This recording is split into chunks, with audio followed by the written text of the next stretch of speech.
Buenos días, estudiantes, ¿cómo están? Hoy es miércoles, el 24 de junio, el primer día de clases. Adelante, vamos a ver qué tenemos para hoy. Entonces, today is the first day of classes, and hopefully you've purchased your materials directly from VHL. You're going with Portales 2.0, 2.0, Digital Intermediate, and we can go to the website right now. This is where you're going to be doing your homework and your study.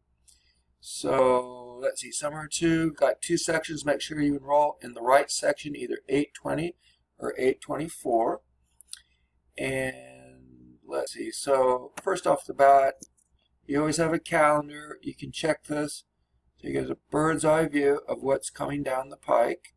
And we see that today is the 24th, and first round of homework is due Sunday, and the first exam will be for Monday the 29th. So it's always good to check that. Here over with content, we see what is actually assigned, and in this first chapter you're dealing with las relaciones personales.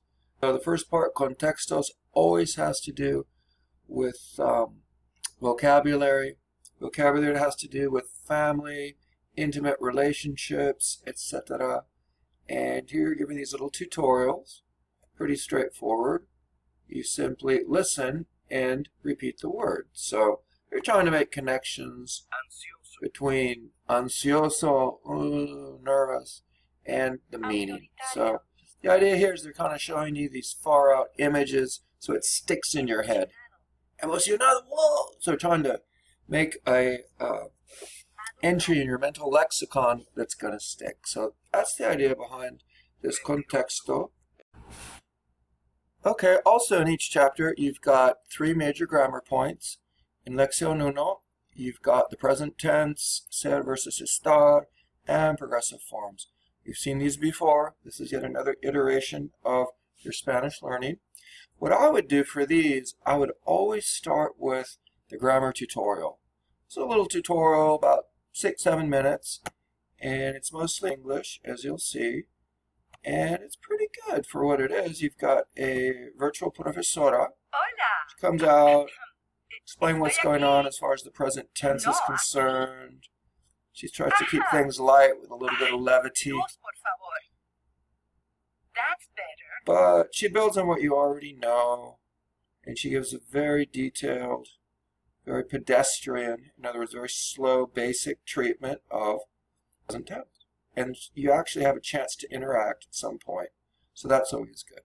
So let's start there. Once you've seen the tutorial, I would pop over here to the present tense for deeper study. This will link you to the digital textbook. And if you're like me, I'm really visual. I need to see things laid out. I need to underline things. Okay, I get it. So verbs, there are 3 different classes. You got your AR, ERs, and your IRs. Okay. And then the big difference between English and Spanish verbs, of course, are that English verbs don't really have endings. You don't have to worry about the endings, right? So I speak, you speak, they speak, we speak, y'all speak. So you don't have to worry about it. So what is important in English is to include a pronoun, right? I speak, you speak, we speak, or the person's name, right? John and Mary speak. But in Spanish, notice how word endings for the verbs are absolutely crucial, because hablo means I speak or I'm speaking. Hablas means you speak or you're speaking. Hablamos means that we speak or that we're speaking.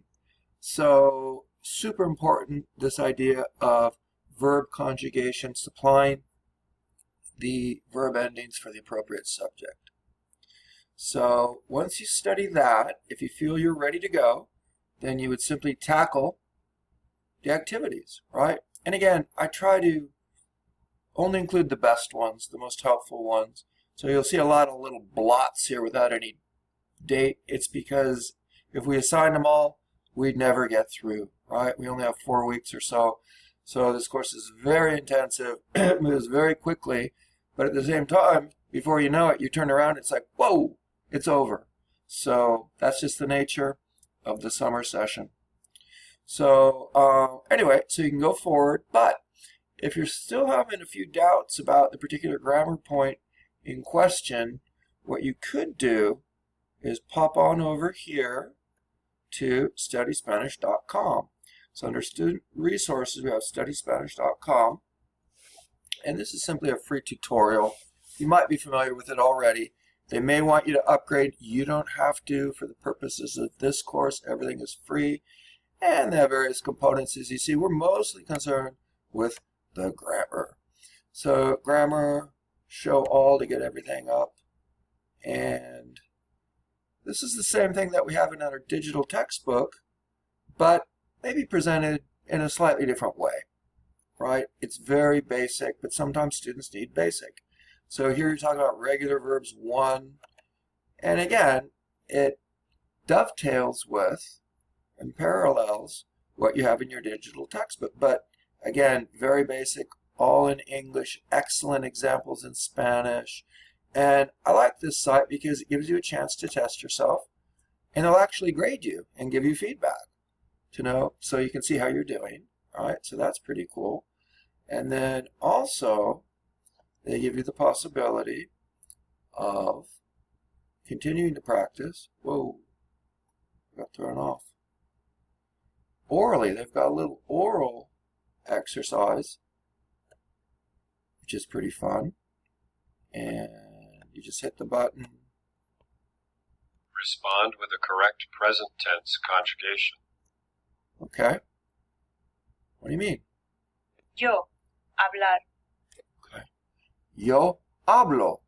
That's what they're after. Yo hablo. Okay. Super basic, but I like it. Yo, comer. Yo como. Okay. Yo como. Notice how there's a certain amount of redundancy built in here. Because if the ending gets you, I'm eating already, why do you need the yo? That's a valid question. Well, you might include it at this point just as sort of training wheels, as a little bit of a support, so to help you remember, it's first person singular yo, but also for emphasis. You know, like for example, if I wanted to say, I'm eating, you're drinking. So I'm making a comparison, or if I wanted to emphasize it, I could say, yo como tu bebes. So that's another reason why you might include the subject pronoun, even though it's not necessarily required for the meaning, because the meaning is already contained in the ending. All right, so it's pretty good. And then once you've gone through these, and of course they deal with your irregulars and stuff, all this matches what we have in our textbook, then you would come back to your basic VHL exercises over here. All right, so let's see if we're still running, still recording. Yes. Okay, then you would tackle these. So studyspanish.com is meant to be a supplementary form of study, optional. If you don't need it, fine. If you want to take advantage of it, fine. You know, it's there for you. So again, as far as the homework goes, you can turn it in late, but there's a 5% penalty per day. It's important for me though, like if I see that you missed a couple and that you went back later and you turned them in late, that means a lot to me, because that lets me know that you're a sincere student and you're trying. Things are kind of hectic. This course is designed for students who are not on campus or they're working full-time, and the reason why everything's due that one day is to allow for the maximum flexibility for student schedule. So if I see that you've turned in some things late, as far as the homework goes, as far as this particular homework, I will always try to be on your side and get you the credit that you deserve. All right. So that's what's going on with VHL.